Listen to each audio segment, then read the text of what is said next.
Number দেখব, গসাগু ও লসাগুর মধ্যে সম্পর্ক। এই অঙ্কটা অঙ্কটা একটু ছোট, কিন্তু অঙ্ক প্রশ্নটা ছোট, কিন্তু অঙ্কের সমাধানটা অনেক বড়। তবে ভয় পাওয়ার কিছু নাই, এটা নিয়ে ভয় পাওয়ার কিছু নাই। তবে একটা জিনিস সত্য, অঙ্ক যত ছোট হয় তার সমাধান তত বড় হয়, আবার অঙ্ক যত বড় হয় তার সমাধান তত ছোট হয়। ওকে, তো ঠিক আছে, আমরা দেখি গসা এবং লসাগুর মধ্যে সম্পর্ক। যে কোনো দুটি সংখ্যা 10 এবং 30 নিয়ে মৌলিক গুণনীয়কগুলো নির্ণয় করা হলো। এটা যে কোনো, ওরা যেহেতু বলে দিয়েছে, তো সেই ক্ষেত্রে চলুন আমরা এটা দেখি। 10কে আমরা প্রথমে ভাঙলাম, 30কেও আমরা ভেঙে নিলাম। 10 এবং 30-এর গসাগু আমরা 10 পেলাম এবং লসাগু পেলাম 30। এতটুকুর মধ্যে আসলে বোঝানো মনে হয় কিছু নাই, আশা করি বুঝছেন। আবার 10 এবং 30 যদি ইংরেজি লেখা হয়েছে, আচ্ছা, 10 এবং 30 সংখ্যাদের গুণফল, 10 এবং 30 সংখ্যাদের গুণফল। আগে প্রথমে আমরা 10কে ভেঙে নিয়েছিলাম গুণ, 30কে আবার ভেঙেছিলাম, সেটাকে আমরা গুণফল করব। তো যেহেতু 10 আমাদের গসাগু এবং 30 যেহেতু আমাদের লসাগু, আমি টোটালি জিনিসটা ভেঙে ভেঙে করে দিয়েছি। অতএব দুইটি সংখ্যার গুণফল সংখ্যা দুইটির গসাগু ও লসাগুর গুণফলের সমান। এটা একটা সূত্র মতো, এটা একটা সূত্র যে দুইটি সংখ্যার গুণফল দুইটি সংখ্যার গসা এবং লসাগু যেটা থাকবে তার সমান। ওকে, এটা সূত্র। যেমন আমি নিচে দেখেন সূত্রটা লিখে দিয়েছি, দুইটি সংখ্যার গুণফল হলে সংখ্যাদ্বয়ের গসাগু এবং লসাগুর যে মানটা, সেই মানটাই হচ্ছে দুইটি সংখ্যার গুণফল। এবার প্রশ্ন যদি যাই, দুইটি সংখ্যার গুণফল সংখ্যা দুইটির গসাগু ও লসাগু গুণফলের সমান। তুমি কি উপরের গাণিতিক উক্তিটি গসাগুর খেলা এবং লসাগুর খেলা অংশ আলোচনা করা পদ্ধতি মাধ্যমে যে কোনো দুইটি সংখ্যার জন্য সত্য প্রমাণ করতে পারবে? তো এটুকু আমাদের থিম মূলত।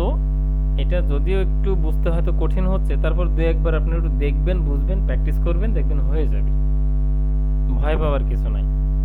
সমাধানে যদি যাই বলে হ্যাঁ আমি উক্ত গাণিতিক বাক্যের সত্যতা প্রমাণ করতে পারবো, আপনি এইভাবেই করবেন। ভাষাগত একটু চেঞ্জ করতে পারেন, বাট এগুলোকে এইভাবেই লিখবেন। এর জন্য দুটি সংখ্যা ধরি, 4 ও 6। আপনারা যে কোনো সংখ্যা ধরতে পারেন। দেখেন গাছের মাধ্যমে গসাগু নির্ণয়, যেটা আমি শিখিয়ে দিয়েছি এর আগেই। 4 এবং 6কে কিভাবে গাছের মাধ্যমে গসাগু নির্ণয় করতে হবে। অতএব 4 আর 6 গসাগু আমি 2 পেয়েছি। গুণনীয়কের মাধ্যমে গসাগু নির্ণয় করেছি, সেখানে পেয়েছি, সেটাতে গসাগু পেয়েছি 2। ইউক্লিড প্রক্রিয়ায় গসাগু, যেমন ডান পাশে যে ছবিটা আমি দিয়ে দিয়েছি গ্রাফসের মতো, তো এটার মাধ্যমেও আমি গসাগু পেয়েছি 2। উৎপাদকের গাছের মাধ্যমে 6 এবং 4-এর লসাগু নির্ণয় করি। এতক্ষণ প্রথমে আমরা 3টা গসাগু নির্ণয় করে নিলাম, এরপরে আমরা লসাগু নির্ণয় করব। দেখেন একই জিনিসের প্রথমে আমরা গসাগু পেয়েছি 2, আবার একই জিনিসের গাছের মাধ্যমে আমরা প্রথমে লসাগু পাইলাম 12। ইউক্লিডের মাধ্যমেও লসাগু পাইলাম 12, আবার গুণিতক নির্ণয়ের মাধ্যমে আমরা লসাগু পাইলাম 12। তাহলে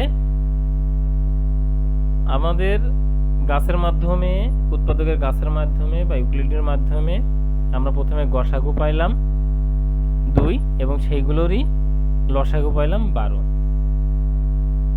4 এবং 6 গুণিতক তালিকা হতে সব থেকে ছোট সাধারণ গুণিতক পাই হচ্ছে 12, তাই এটার আমাদের গসাগু হলো 12। এটা এক্সট্রা ভাবে লিখে দিয়েছি, আপনারা চাইলে লিখতে পারেন, না লিখলেও সমস্যা নেই, তবে লেখাটাই ভালো। অর্থাৎ আমরা প্রত্যেক ক্ষেত্রে 4 ও 6-এর গসাগু পাই 2 এবং লসাগু পাই 12। 4 ও গসাগু এবং লসাগুর গুণফল হচ্ছে 24, 12, আবার 4 গুণ 6 24। সুতরাং যে সূত্র আমি এর আগে দেখাইলাম যে দুইটি সংখ্যার গুণফল কোনটা? দুটি সংখ্যার গুণফল দেখেন 4 এবং 6 গুণফল সমান আমরা কত পেয়েছি? 24। নিচে আমি সূত্রটা লিখে দিয়েছি, দেখেন দুটি সংখ্যার গুণফল হচ্ছে 24। দুটি সংখ্যার গসাগু আমি কত পেয়েছিলাম? 4, এবং দুটি সংখ্যার লসাগু পেয়েছিলাম 6। তো প্রমাণিত হলো এটাই যে দুটি সংখ্যার গুণফল 24 সমান সমান গসাগু গুণ লসাগু। তো আশা করি অঙ্কটা বুঝতে পেরেছেন। যদি একটু অঙ্কটা অনেক বড় মনে হতে পারে, তবে নিজেরা করে দেখবেন, খাতা কলমে করে দেখবেন, একটু ঠান্ডা মাথায় বোঝার চেষ্টা করবেন, দেখবেন খুব সহজ হয়ে গেছে। 3 নম্বর দেখেন, সর্বনিম্ন কতজন শিক্ষার্থীকে 3, 4, 6 এবং 8 জনের দলের সাজানো যেতে পারে যাতে কোনো ক্ষেত্রেই কেউ অবশিষ্ট না থাকে? সমাধান। সর্বনিম্ন শিক্ষার্থী সংখ্যা হবে 3, 4, 6 এবং 8 এর লসাগু। আমরা লসাগু ইউক্লিডের মাধ্যমে, এটাকে ইউক্লিডের মাধ্যমে বলা হয়, আশা করি এটা পারেন। এবং এর লসাগু হচ্ছে 24 হয়েছে, অর্থাৎ শিক্ষার্থী হচ্ছে 24। এটা সহজ। 4 নম্বর হলো, একটি লোকাল বাস সার্ভিসে 2 রকম বাস রয়েছে যেগুলো সকাল 8টা থেকে একসাথে যাত্রা শুরু করে। প্রথম ধরনের বাসগুলো প্রতি 15 মিনিট পর পর ছেড়ে যায় এবং দ্বিতীয় ধরনের বাসগুলো 20 মিনিট পর পর ছেড়ে যায়। কোন একটি দিনে সকাল 8টা থেকে 11টার মধ্যে প্রথম এবং দ্বিতীয় 2 ধরনের বাসই একই সাথে বা একই সময় কতবার ছেড়ে যাবে? অঙ্ক আসলে সত্য বলতে যেটা, অঙ্ক যত বড় হবে সমাধান তত ছোট হয়। চলুন তাহলে দেখি। আমাদের প্রথমে 15 এবং 20 এর লসাগু বের করতে হবে। করে নিলাম 15 আর 20 এর লসাগু বের করে নিলাম আমরা 60। তাহলে প্রথম ও দ্বিতীয় 2 ধরনের বাসই একই সাথে একই সময়ে 60 মিনিট পর পর ছেড়ে যাবে। এখন 60 মিনিট সমান 1 ঘন্টা। যেহেতু আমাদের প্রথমে ও দ্বিতীয় বাসই একই সাথে ছাড়ে বা সময় কত ছেড়ে যায়, আচ্ছা আমরা ঘন্টা মিনিটে দিয়ে কার্যক্রম করার চেষ্টা করে দেখি। আবার সকাল 8টা থেকে 11টা, অর্থাৎ 3 ঘন্টা। যেহেতু দ্বিতীয় ধরনের বাসই একই সাথে বা একই সময় 1 ঘন্টা পর পর ছেড়ে যায়, সেহেতু তৃতীয় ঘন্টা 2 ধরনের বাস মোট 3 বার একই সাথে একই সময় ছেড়ে যাবে। তার মানে 1 ঘন্টা পর পর যদি আমার 3 বার যায়, 3 ঘন্টা যায়, তার মানে 3 বার যাবে। ওকে, আশা করি অঙ্কটা বুঝতে পেরেছেন। 5 নম্বর, 3 জন চিত্রশিল্পী রন ও হাবিব এবং শেলি একটি হোটেলের কক্ষের নকশা তৈরি করেছেন। হোটেলের রুম নম্বর আছে 15 থেকে 200 জন। 200 রনকে সব কক্ষে কাজ করতে হবে, হাবিবকে সেই কক্ষে কাজ করতে হবে যেখানে রুম নম্বর 3 এর গুণিতক। শেলিকে সেই কাজে কাজ করতে হবে, সেই কক্ষে কাজ করতে হবে যেখানে রুম নম্বর 5 এর গুণিতক। কোন ঘরে তারা সবাই একসাথে কাজ করবে? রনকে কাজ করতে হবে সব রুমে, অর্থাৎ সেই রকম রুমে যেগুলোকে নাম্বারটা হচ্ছে 1 এর গুণিতক। হাবিবে কাজ করতে হবে সেই সকল রুমে যেগুলোর নম্বরটি 3 এর গুণিতক। অঙ্ক যেটা বলে দিয়েছি সেটা তুলে দিয়েছি মোটামুটি। এবার হোটেলের রুমের নাম্বার আছে 15 থেকে 200। এখন 1, 3 ও 5 এর লসাগু আমরা 15 বের করলাম, অর্থাৎ 15 এর গুণিতক রুম নাম্বারের একসাথে কাজ করবে। 15 থেকে 200 পর্যন্ত 15 বার গুণিতকের তালিকা হলো, মানে আমাদের যেহেতু 15 আমার লসাগু বের হয়েছে, সেই জন্য আমাদের 15 থেকে 200 পর্যন্ত এর গুণিতকের তালিকা বের করতে হবে। 3, 6, 9, 12, 3, 2, 4, 6, 8, 10, 3, 15। তো 15 পর্যন্ত আমাকে কার্যক্রম করতে হবে। সুতরাং তারা সবাই এত নাম্বার এত নাম্বার ঘরে একসাথে কাজ করবে। যদি আমি এগুলো উল্লেখ করলাম না, আপনারা আসলে বুঝে নিন।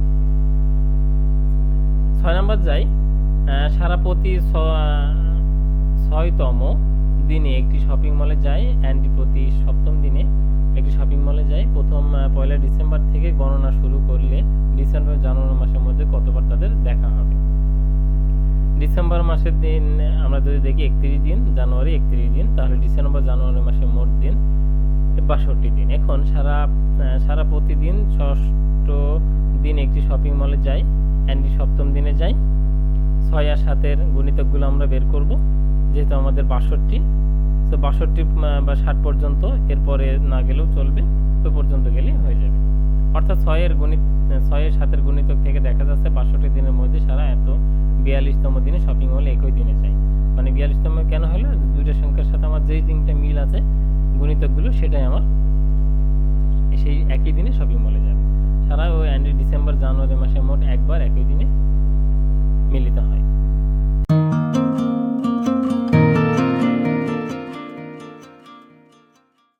7 নাম্বার, সামির একবারে 4 ধাপ লাফ দিতে পারবে, নিনা একবারে 5 ধাপ লাফ দিতে পারবে।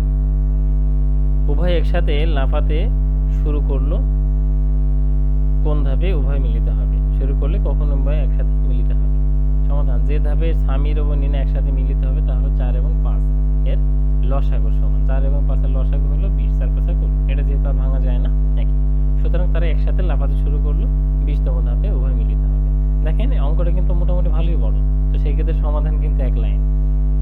তো অঙ্ক বড় দেখে বা ভয় পাওয়ার কিছু নেই, করতে থাকবেন, দেখবেন হয়ে যাবে।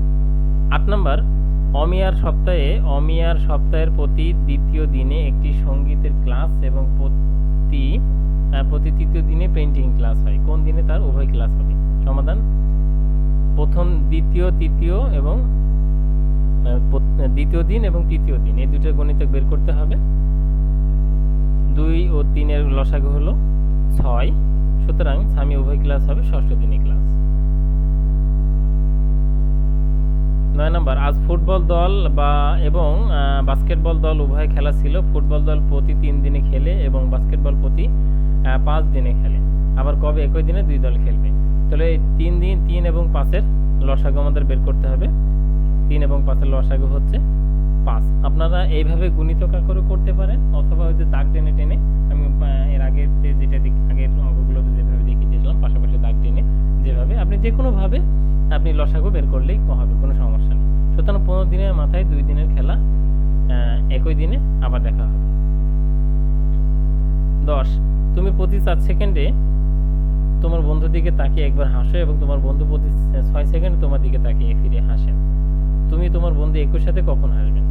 4 এবং 6 এই দুইটার আমাদের লসাগু বের করতে হবে। তো যেটা আমি বললাম এর আগের কথায়, যেটা বললাম, এইভাবে আপনি লসাগু বের করতে পারেন, আবার ওইভাবে গুণিতক আকারও বের করতে পারেন। সো আমি এবং আমার বন্ধু 12 সেকেন্ডে একই সাথে আবার হাসবো। 11 নম্বর হলো, ছবিতে দুইটি ভিন্ন আকারের বর্গাকৃতি বাক্স দিয়ে পাশাপাশি দুইটি আলাদা স্তূপ করা হচ্ছে। দুইটি স্তূপের উচ্চতা সমান করতে হলে সর্বনিম্ন কতগুলো কমলা বাক্স বা কতগুলো নীল বাক্স প্রয়োজন হবে? সর্বনিম্ন কত উচ্চতা স্তূপ দুইটি সমান উচ্চতা হবে? ছবি আমি একটা দিয়েছি 10 ইঞ্চি এবং 12 ইঞ্চি, ওরা যেহেতু বলে দিয়েছিল আমি নিয়ে নেওয়া মতো করে আপনি কম বেশি করে নিতে পারেন। কমলা বক্সের উচ্চতা 10 ইঞ্চি এবং নীল বক্সের উচ্চতা 12 ইঞ্চি, তাহলে সর্বনিম্ন যে উচ্চতা স্তূপ দুইটির উচ্চতা সমান হবে তা হলো 10 এবং 12 লসাগু। 10 এবং 12 লসাগু 60 হবে। সর্বনিম্ন 60 ইঞ্চি উচ্চতা স্তূপ দুইটি উচ্চতা সমমান হবে। আপনারা একই কথা বলছি যে আপনারা হচ্ছে লসাগু যে কোনোভাবে যে কোনো পদ্ধতিতে বের করতে পারেন, এতে কোনো সমস্যা নেই। আমি এভাবে করে দিয়েছি, আপনারা চাইলে অন্যভাবে করতে পারেন। 12 নম্বর, একটি ম্যারাথন দৌড়ে দুজন ব্যক্তি দৌড় শুরু করার পর নির্দিষ্ট সময় পর পর পানি পান করেন। প্রথম ব্যক্তি প্রতি 9 মিনিটে একবার পানি পান করেন। দৌড় শুরুর 72 মিনিট পরে প্রথমবার দুইজন একই সময় পানি পান করেন। দ্বিতীয় ব্যক্তি কত সময় পর পর পানি পান করেন? 72 মিনিটে দ্বিতীয় ব্যক্তি কতবার পানি পান করেন? অঙ্ক পড়িতে মনে হচ্ছে মাথা গুলাই যাচ্ছে। কিছু মনে করবেন না, এমনি একটু মজা করলাম। অঙ্ক যত বড়, বাট সমাধান কিন্তু তার থেকে অনেক ছোট। এর আগে যেগুলো দিয়েছি অঙ্ক ছোট, বাট সমাধান হয়তো বড়, কিন্তু অঙ্কগুলো অনেক বড়। মনে হচ্ছে অঙ্ক সমাধান খুবই সহজ আর ছোট। তো 72 এবং 9, আচ্ছা 72কে আমরা আগে ভেঙে নিই, লসাগু করে নিই। 8, 24 বা 72 হয়। 72কে আমরা যদি ভাঙি, এখন একটি সংখ্যা 9 বা অপর একটি সংখ্যা a হলে এদের লসাগু 72 হবে যদি a সমান 8 বা 8 × 3 বা 8 × 3 3 3 হয়, অর্থাৎ 8, 24 বা 72 হয়। তাহলে প্রথম ব্যক্তি 9 মিনিট পর পর পানি পান করলে দ্বিতীয় ব্যক্তি 8 মিনিট বা 24 মিনিট বা 72 মিনিট পর পর পানি করেন। এখন 72 ভাগ 8 = 9, 72 ভাগ 24 = 3, 72 ভাগ 72 = 11। তাহলে দ্বিতীয় ব্যক্তি 72 মিনিটে মোট 9 বার বা 3 বার বা 1 বার পানি করতে পারে। 13 নম্বর, ঢাকায় নগর সার্ভিসে একটি বাস প্রতি 60 মিনিট পর পর বাস স্ট্যান্ড ছেড়ে যায়। আবার একই বাস স্ট্যান্ড থেকে আরেকটি বাস B 80 মিনিট পর পর ছেড়ে যায়। প্রতিদিন সকাল 6টায় বাস দুইটি তাদের সার্ভিস শুরু করে। প্রতিদিন মোট কতবার এবং কোন কোন সময়ে উভয় সাথে বাস একসাথে স্ট্যান্ড ছেড়ে যায়? সমাধান, 60 এবং 80 একসাথে ছাড়বে। এটা লসাগু আমরা বের করলাম, লসাগু হলো 240, অর্থাৎ বাস দুইটি 240 মিনিট পর পর একসাথে ছাড়বে। 240 মিনিটে হয় 4 ঘন্টা। এখন একদিন সমান সমান 24 ঘন্টা হলে বাস দুইটি একই সময় ছেড়ে যাবে, 24 ভাগ 4 সমান সমান 6 বার। তার মানে সে 24 ঘন্টায় 6 বার ছাড়বে। প্রথম বাস দুইটি প্রথমবার একসাথে ছেড়ে যাবে সকাল 6টায়, দ্বিতীয়বার ছাড়বে তার সাথে আবার 4 ঘন্টা যোগ করতে হবে, 6টা সমান 4টা সকাল 10টা, তৃতীয়বার 10টার সাথে আবার 4 ঘন্টা। তার মানে প্রতিটা যখন ছাড়বে তার সাথে 4 ঘন্টা করে যোগ হবে। 10টার সাথে আবার 4 ঘন্টা, দুপুর 2টা, 2টার সাথে আবার 4 ঘন্টা, সন্ধ্যা 6টা, 6টার সাথে আবার 4 ঘন্টা, রাত 10টা, রাত 10টার সাথে 4 ঘন্টা, মোট রাত 2টায়। সেইভাবেই ছেড়ে চলে যাবে। তো এই পর্যন্তই 55 এবং 56 পেজের 1 থেকে 13টি অঙ্ক ছিল। আজকে এই পর্যন্তই। আশা করি অঙ্কগুলো সব বুঝতে পেরেছেন। তারপর যদি কোনো বুঝতে অসুবিধা হয় আমাকে কমেন্টে জানিয়ে দেবেন, বা স্পেসিফিক একটা অঙ্ক বলে দেবেন যে এই অঙ্কটা বুঝি নাই, তাহলে আমি সেই অঙ্কটা বুঝিয়ে দেওয়ার চেষ্টা করব। আজকে এই পর্যন্তই। আল্লাহ হাফেজ।